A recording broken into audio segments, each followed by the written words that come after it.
firman Tuhan, kita dapat berjumpa kembali dalam program kebanggaan kita bersama virtual Firman Tuhan Allah. Edisi ke-20, minggu ketiga bulan Oktober tahun 2020. Virtual hadir kembali, yang kali ini dilayani oleh seksi urusan agama Kristen kantor Kementerian Agama Kabupaten Maluku Barat Raya. Baiklah Bapak Ibu diberkati Tuhan, dari bumi kalau itu kami ucapkan selamat beribadah. Tuhan Yesus memberkati. Kita berdoa sebelum kita mulai ibadah di saat ini. Terpuji-pujilah namamu Allah Bapa, Anak dan Roh Kudus, atas sukacita, keselamatan yang masih kami peroleh karena kemurahan-Mu Bapa. Ungkapan syukur dan terima kasih kami sampaikan kepadamu atas waktu yang memberikan bagi kami untuk ada dalam persekutuan ini, memuji dan memuliakan namamu. Biarlah ibadah yang kami langsungkan ini terjadi dari permulaan hingga akhirnya hanya dalam nama Bapa, Anak dan Roh Kudus. Amin.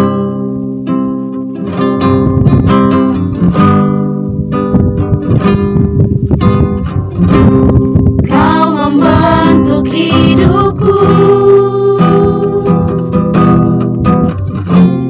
dari dalam rahim ibuku. Kau mengenal hatiku lebih dari yang aku tahu. Kau siapkan diriku Tuhan, nyatakan segala rancangan-Mu bagiku. Ku nyanyikan keindahan Tuhan atas kebaikan-Mu dalam hidupku. Ku nantikan keajaiban-Mu Tuhan, yang pastikan terjadi dalam hidupku. Sebab itu ku memuji nama-Mu. Ku nyanyikan keindahan Tuhan atas kebaikan-Mu dalam hidupku. Ku nantikan keajaiban-Mu Tuhan, yang pastikan terjadi dalam hidupku. Sebab itu ku memuji nama-Mu. Izinkanlah saya membacakan bagian pembacaan kita di pagi ini. Saya pilih dari kitab Kudus Perjanjian Lama, Hakim-Hakim, pasal 11 ayat 11 yang berbunyi demikian. Maka Yeftah ikut dengan para tua-tua Gilead. Kalau bangsa itu mengangkat dia menjadi kepala dan panglima mereka. Tetapi Yeftah membawa seluruh perkaranya itu ke hadapan Tuhan di Mispa. Saudara, Yeftah adalah orang yang sangat dibenci oleh saudara-saudaranya. Yeftah adalah orang yang sangat mendongkolkan bagi keluarganya, sanak saudaranya. Karena satu alasan saja saudara. Karena Yeftah berasal dari perempuan Sundal. Ibu Yeftah adalah seorang perempuan Sundal yang tidak tahu asal usulnya. Dan ternyata saudara, ketika Yeftah ada dan hidup bersama dengan adik-adiknya dari ibunya yang lain.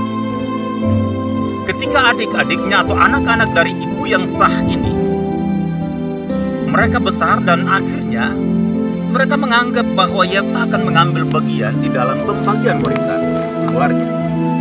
Dan oleh karena itu, Yeftah lalu diusir dari keluarga.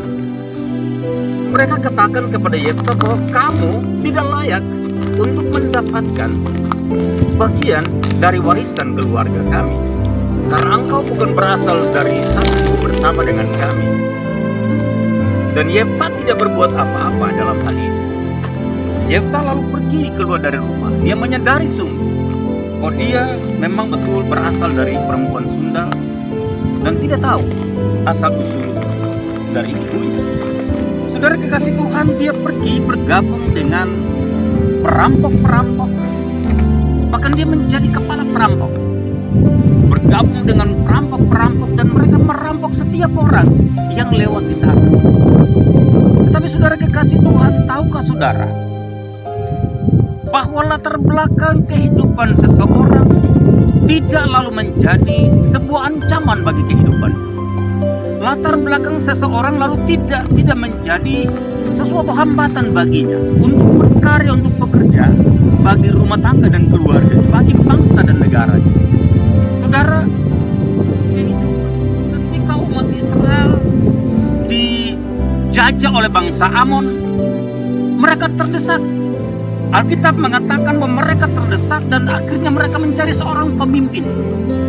Mereka mencari-cari di sekitar umat Israel dan mereka tidak mendapatkan seseorang pun yang bisa berani menjadi pemimpin mereka. Mereka lalu mengingat bahwa Yefta sudah diusir oleh keluarga. Yefta sudah diusir dari masyarakat. Mereka datang kepada Yefta dan meminta pertolongan kepada. Ikutlah dengan kami dan jadilah panglima kami, jadilah pemimpin kami. Jadi pemimpin kami untuk berperang melawan Bani Amon. Saudara kekasih Tuhan, Yefta tidak serta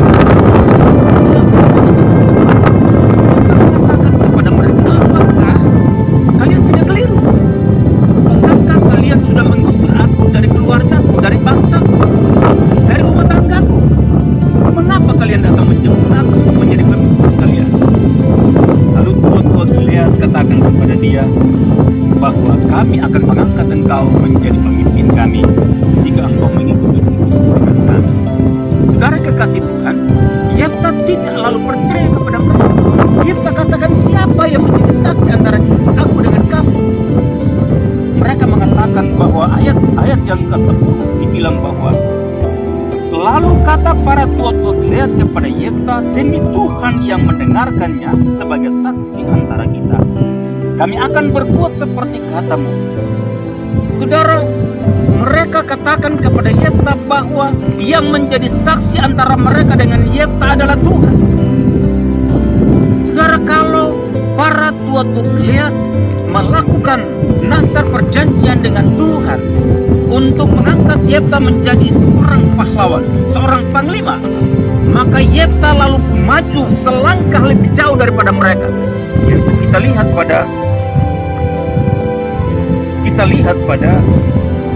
pasal yang sama, ayat yang ke-30, 32, 33 dan 34. Ia menimbulkan kekalahan yang amat besar di antara mereka, mulai dari Aroer sampai dekat Mini.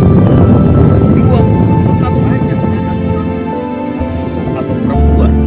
Saudara kekasih Tuhan, ayat yang ke-32, Yefta bernasar kepada Tuhan Allahnya.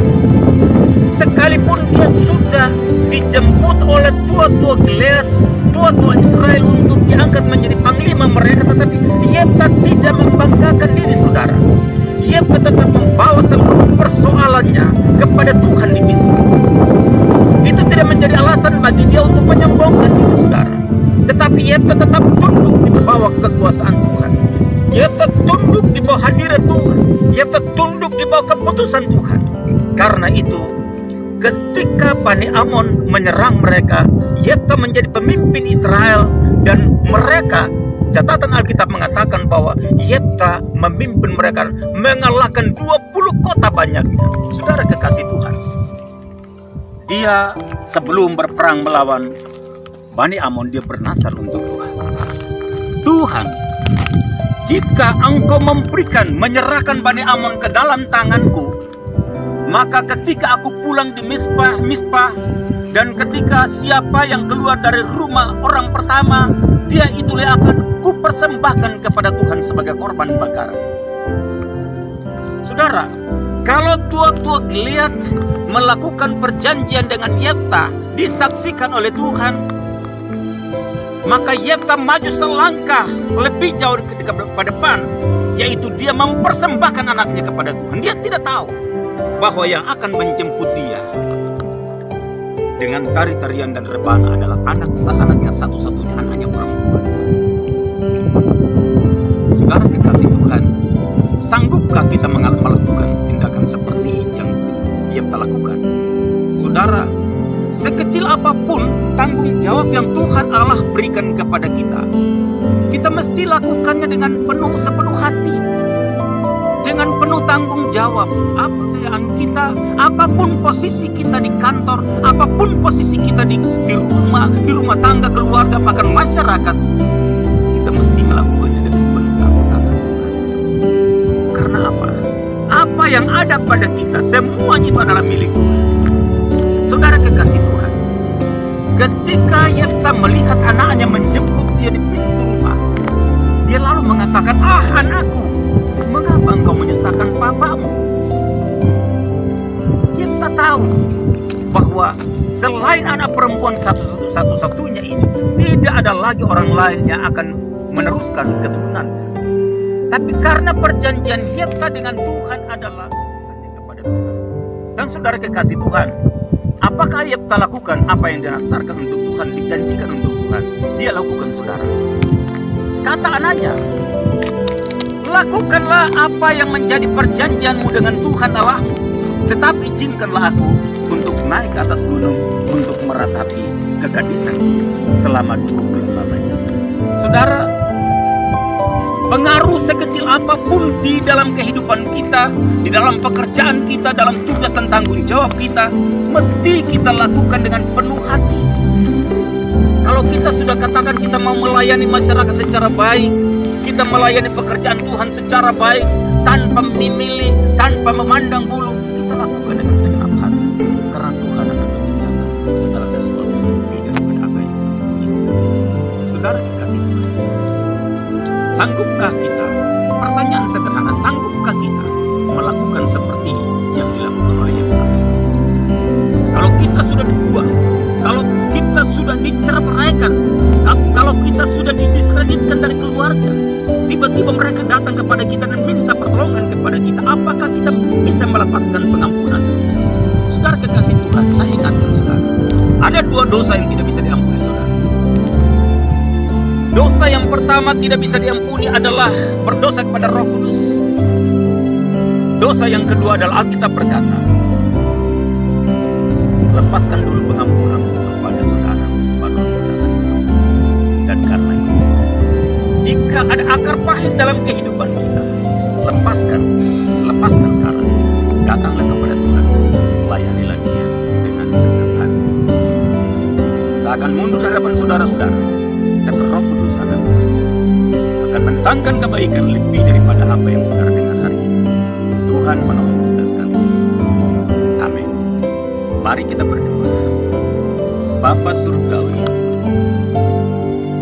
hamba telah melakukan apa yang menjadi bagian hamba.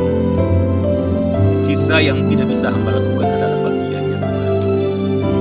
Kami percaya Tuhan bahwa di dalam tugas dan tanggung jawab kami, terkadang kami melakukannya dengan bersungguh-sungguh, berbantahan, penuh dengan berbagai macam perhitungan.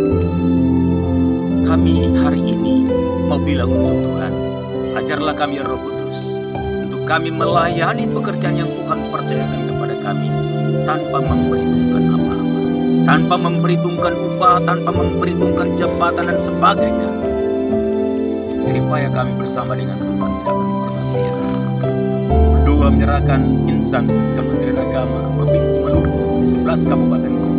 Tuhan tolong kami, supaya kekuatan Roh Kudus dan anugerah kami bisa melayani pekerjaan yang Tuhan percayakan bagi kami di benteng Tuhan ini. Terima kasih Bapa Surga, di atas gunung kerbau ini kami mau bilang untuk Tuhan terima kasih. Engkau memberikan alam yang indah bagi kami. Terima kasih Roh Kudus, Engkau Engkau memberikan tempat yang indah bagi kami. Kami tahu dan percaya tempat di mana kami bekerja tidak pernah sia-sia bagi kami. Terima kasih Tuhan bagi kami.